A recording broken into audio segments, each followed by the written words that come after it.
Over to the Director, President, and Director of the Mirage Foundation, Marshall. Yes, thank you all for coming. Just let me begin on behalf of Paul Mirage and the Foundation to say my favorite poem ends, Robert Frost says we have miles to go and promises to keep. Miles to go and promises to keep. And that's the story of immigration in this country. And today we're here to hear about integration and immigration. And if we can come out of here with clarity and strategies, it will be a worthy session. So thank you again for coming, and I look forward to this morning's session. Thank you. Marshall, thank you. Well, welcome everybody. I want to first thank the Mirage Foundation, which not only is the co-sponsor of this event, but really the inspiration for this event. And the Mirage Foundation, for those that don't know it, is a foundation that exists to celebrate, recognize, and analyze immigrant integration. They do incredible work recognizing every year Americans who are immigrants who have given great distinction in their work in this country, and tonight they have a ceremony recognizing, I believe, 4 distinguished awardees, and they do other things during the year, both with high school and college groups, to try and promote an understanding of immigrant integration, and that is exactly what this panel is about today, talking about immigrant integration, the fact that this is a country that continues to do well, actually, at integrating immigrants, and that immigrants come to because there is a template of being more than simply a single ethnic group or a single wave of immigrants or a single culture, but also some real challenges in the way we deal with this in policy terms.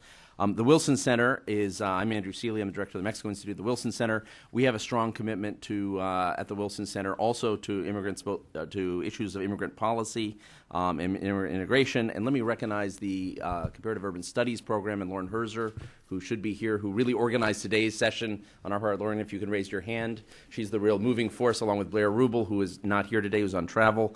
The Comparative Urban Studies program has done a great deal of work on immigration around the world. So has the Latin American program. I believe out there is a publication that came out last year on Latino immigrant civic and political engagement, which was a study done in 9 different cities. If you walk down to the 4th floor, there is an exhibit of Mexican-American art through 3 decades, and you might want to go down there before you leave, which was organized by my colleague Rob Donnelly. We have just launched a regional study group with Migration Policy Institute, which they're really the lead on, and looking at the U.S., Mexico, and Central America, and how we can talk about immigration policy among the various countries in the region. Our Environmental Change and Security Project has done a great deal of work on immigration and population. Our U.S. Studies program, and I think I saw Sonia somewhere here, has also done an immense amount of work on immigration issues and women in immigration, among other things, and care work, which there's a conference that Sonia just organized, and our Kennan Institute for Russian and Former Soviet Studies has also done a great deal of work. Russia is the 2nd immigrant-receiving country in the world, as Blair often points out to us, something that we often forget about in this country, but Russia is actually a huge immigrant-receiving country, so they've focused extensively on this. Let me move quickly into the panel, because what you came here to see is hear and debate with our colleagues here on the panel. We have a really outstanding group today.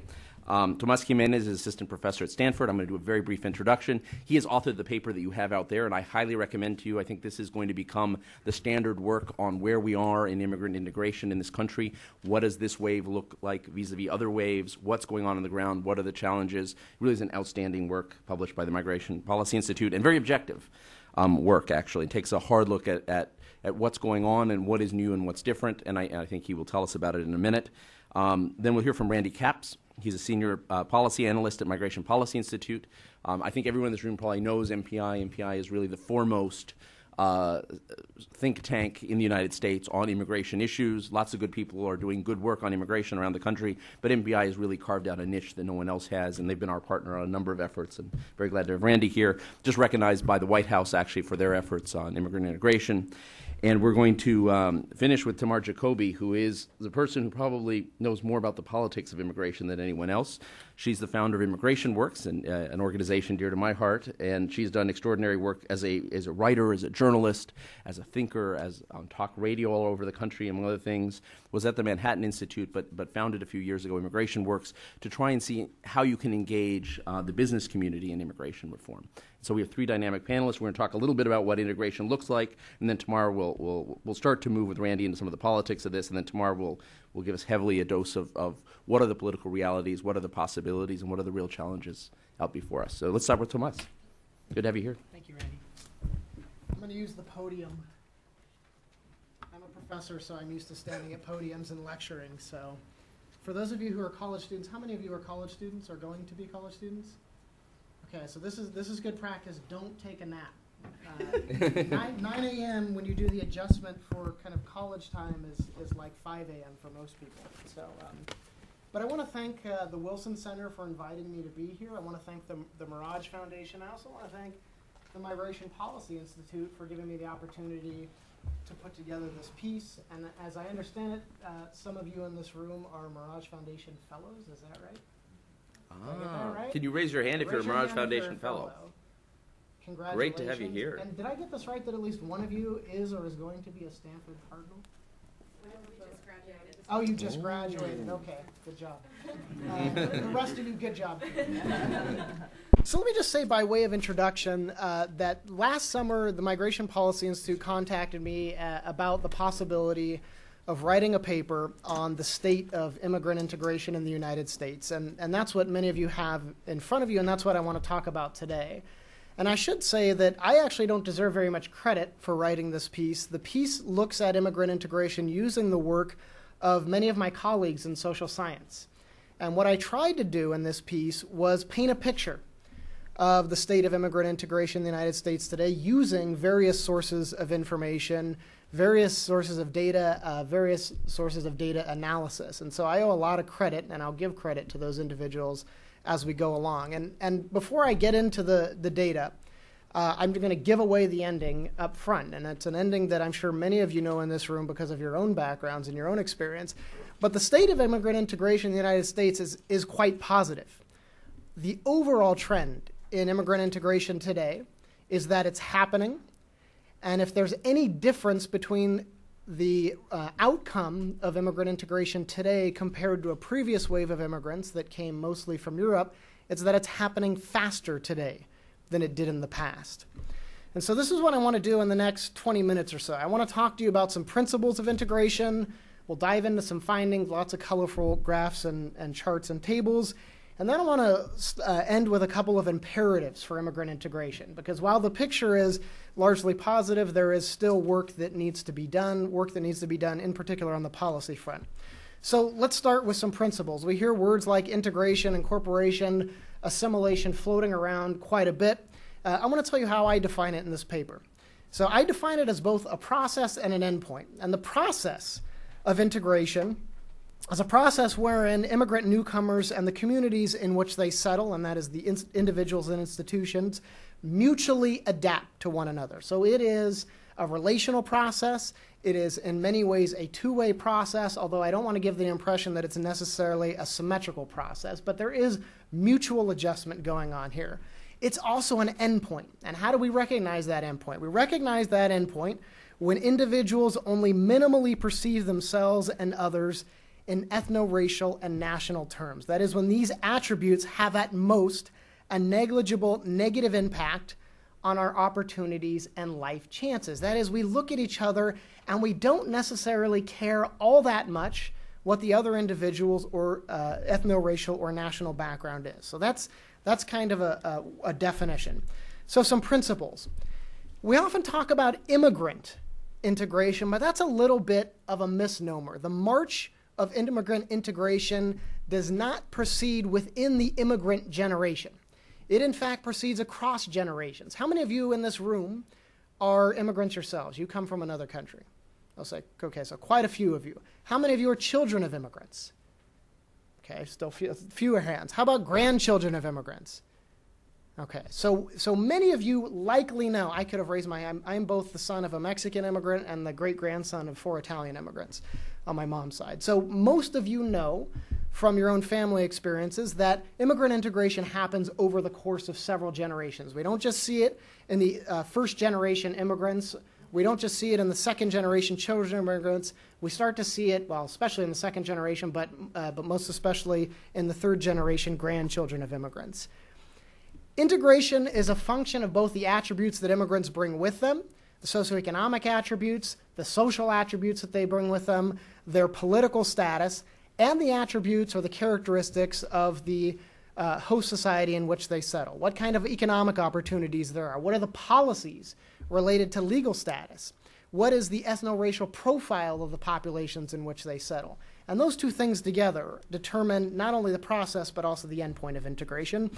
The third principle I want to mention is that we can measure integration. We can measure it, and that's what I've attempted to do here. And I'm going to talk about different dimensions of integration. First and foremost, language. I'm going to talk quite a bit about socioeconomic progress, residential integration. I'm actually going to skip political integration in the interest of time, but we can come back to that in the discussion. And then I want to talk about a couple of aspects of social integration. Okay, so you guys, here we go. So let's talk about language first. Well, language is perhaps one of the most important aspects of integration because it dictates our fundamental ability to operate in multiple dimensions of a particular society, in this case, the United States. It dictates the kind of social and economic opportunities that we have, and in fact, the kind of political opportunities we have. It's also the dimension of integration about which most people worry. You often hear it said that the United States is becoming some kind of polyglot society, a place where English is being relegated as a second language, and that simply isn't the case. If you look across generations, which we do here, the immigrant generation actually is not only learning English, but learning English faster than they did 100 years ago. The second generation, almost everyone in the second generation, that is the children of immigrants, speaks English. And by the third generation, not only does almost everyone speak English, very few of them speak the mother tongue of their immigrant ancestors. The United States, rest assured, and for good or for bad, is still a graveyard to non-English languages. And so what I have here, and just to emphasize the point, comes from the current population survey, which is collected by the U.S. Census, and it shows the proportion of individuals age 5 and over who speak English or only English by ethno-racial group. And so this green line indicates the first generation. You see the second generation in this kind of lighter blue, and the dark blue indicates the third generation. And you see larger and larger proportion of each generation speaking English. By the third generation, almost everyone says that they speak English well or very well. So English language, not in danger. Second thing I want to talk about is socioeconomic integration. Socioeconomic integration is incredibly important. It is, in fact, the linchpin to other dimensions of integration. If immigrants, their children, their grandchildren are showing socioeconomic progress, then we can bet that other forms of integration, social forms of integration, political forms, residential forms, are taking place as well. Now, I'm going to talk about this quite a bit. This is actually kind of advanced demographics, and I shudder to talk about demographics with Randy Capps on the panel. I'm actually an ethnographer, not a demographer, but I pretend to be. I play one on TV. So there are two ways to measure socioeconomic integration, or at least two comparisons that we make. One comparison is to look at intergenerational progress. So we look at how the children of immigrants do relative to their parents. And if the children of immigrants are doing better than their parents, we can assume that that's a good sign. Another comparison is to look at how particular immigrant groups do relative to some societal standard. So compared to what? How do we know if immigrants are integrating compared to what? Well, the comparison that most social scientists make is to native-born whites. And we compare immigrant groups to native-born whites because we assume that native-born whites are the group in the United States that is least likely to experience the negative repercussions of their ethno-racial and national origin. And that kind of goes back to that definition of integration that I talked about.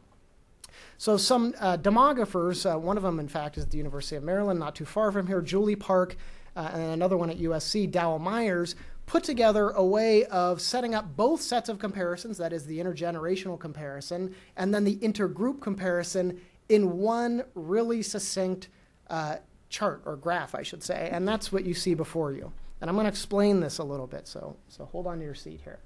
So we have 4 different groups. We have Latinos, we have Asian Pacific Islanders, and we have white non-Hispanics, and then we have black non-Hispanics. And the blue line looks at the progress of the first generation, this first dot here, to the second generation. But this isn't just any first generation to second generation. This first blue dot, these are immigrants, and the blue dot you can look at in any of these quadrants. The first blue dot, these are immigrants who are between the ages of 25 and 44 in 1980.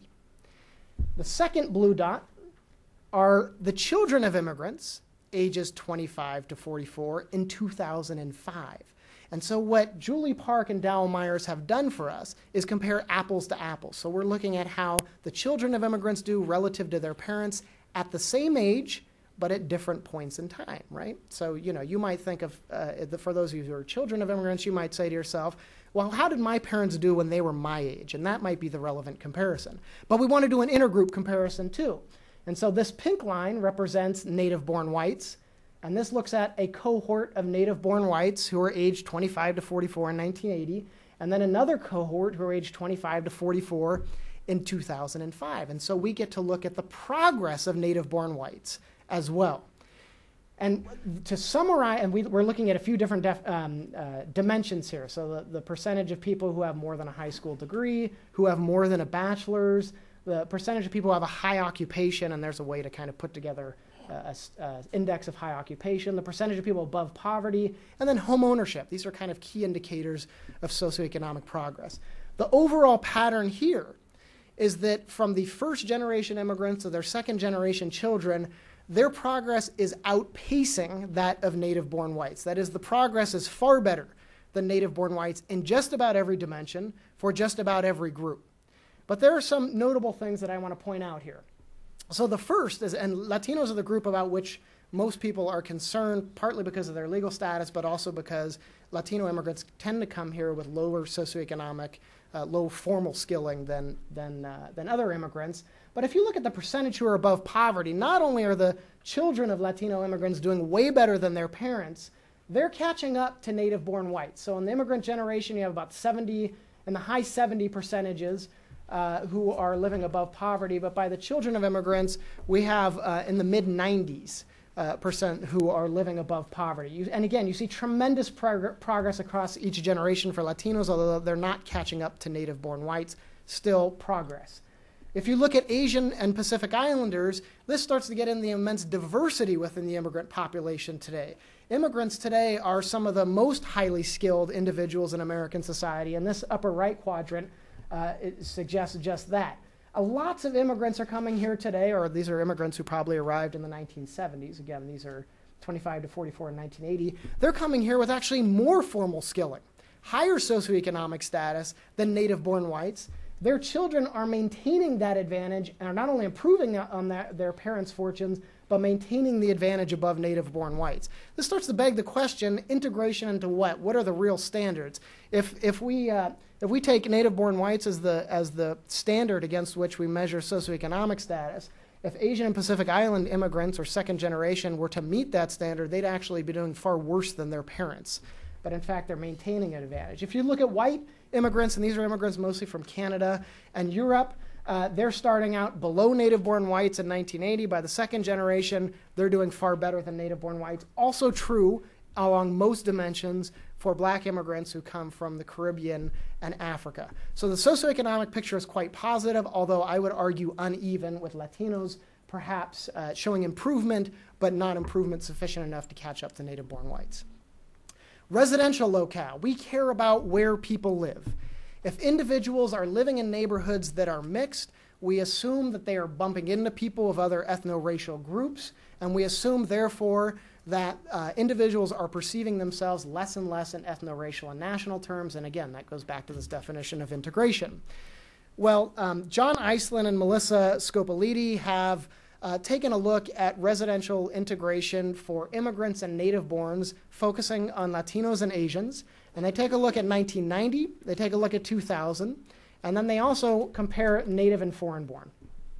And they do this using what's called the dissimilarity index. The dissimilarity index is one way that demographers measure how different two populations are from one another in a particular geographic locale. So they took all the metropolitan areas in the United States, and they did this comparison in time and across groups. The dissimilarity index, I should mention, 1 means that there is complete segregation. 0 means that there's no segregation at all. Another way to think about the dissimilarity index, it's the percentage of people who would have to move from where they currently are to some other geographic area in order to create perfect integration. And so, so the higher the dissimilarity index, the more segregation there is, so to speak. So if we look at how U.S.-born Hispanics are doing relative to foreign-born, there's not much of a change here between 1990 and 2000, but the U.S.-born is much less residentially segregated than the foreign-born Hispanics. Same thing among Asians. The foreign-born are more residentially segregated than the U.S.-born. Looks like integration is happening. If you look at different cohorts of Hispanic immigrants and Asian immigrants by the decade of their arrival, again, the patterns look quite similar. There's actually improvement between 1990. It looks like some of this is getting cut off. And I should mention 1990 is the dark bar. And 2000. And earlier arriving immigrants show more residential integration than later arriving immigrants. And that is also true with Asians, with the exception of the earliest arriving Asians. It's really important to point out that the overwhelming majority of Asians in the United States today trace their roots to an immigration wave that started after 1965. So this is probably a wave of Asian immigrants that traces their roots. It's a relatively small group, and I actually don't quite know how to explain why they're actually not as residentially integrated as these folks. But again, the picture of residential integration is that it's happening. I should also mention the old model of residential integration meant that immigrants moved into a central city. They moved into places like the Lower East Side of Manhattan, or they moved into downtown LA and then kind of integrated as they went out in the suburbs. But as many of you know, especially if you live in the Washington, D.C. area, immigrants are moving directly into suburbs now. So the old patterns of integration look a little bit different. What about social dimensions of integration? The yardstick of integration is intermarriage.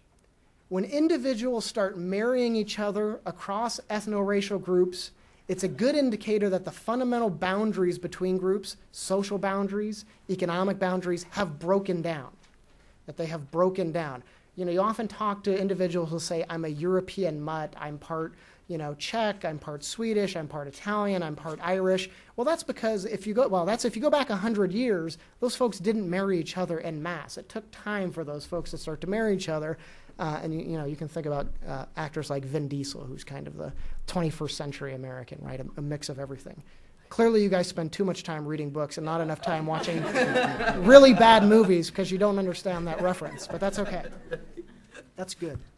Read more. It's a sign of a good speaker. We That's can reference Vin Diesel in the middle of a statistical chart here. That's good. That's Okay. right. That's how I judge any speaker. If they can reference Vin Diesel, I assume that they're good. So this is data taken from a paper by Daniel Lichter and his colleagues. Daniel Lichter is a demographer at Cornell, and they look at intermarriage rates by ethno-racial groups. So here we're looking at Asians and Latinos, again, the two biggest immigrant groups in the United States. And they're looking at it by generation. So we have first-generation immigrants, second-generation children of immigrants, and third-generation grandchildren of immigrants.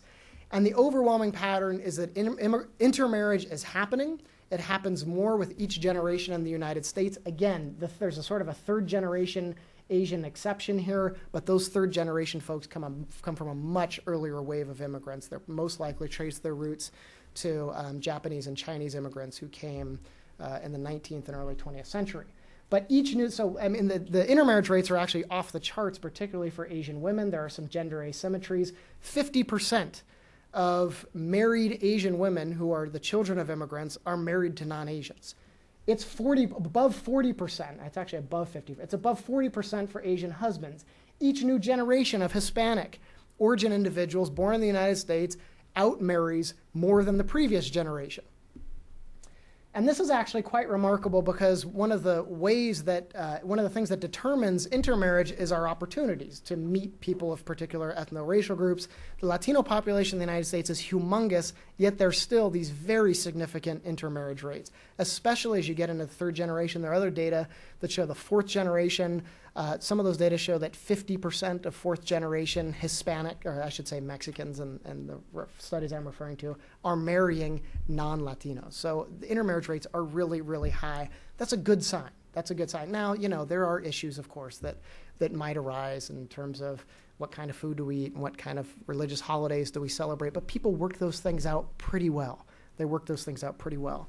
I had mentioned at the beginning that integration was in many ways a two-way process. It involved adjustments made by the host society in which immigrants settle, and I wanted to capture that in some way in this paper, and I do that by looking at a survey that the political scientist Deborah Schildkraut conducted. It's a nationally representative survey in which she asked Americans, what do you think should be involved in making someone an American?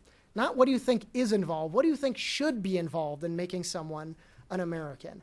And I think somewhat positively, and perhaps surprisingly if you only read the kind of bombastic headlines that are so prevalent about immigration, somewhat surprisingly, Americans have a very expansive notion about what it means to be American. It's a notion that is not, by and large, rooted in ethnic ancestry. Only 10% of Americans think that being white should make someone a true American, so that means that 90% don't think that. It's a notion of American identity that is civic in nature. People can opt into it. It's about feeling American, as 90% of people say should be involved in making someone American. It's about bringing some of what your immigrant ancestors brought with you as you integrate. Nearly 3/4 of Americans, when asked, what do you think should be involved in making someone a good American, say carrying on the cultural traditions of one's ancestors, such as language and food, should be involved in making someone a good American, or a real American. They also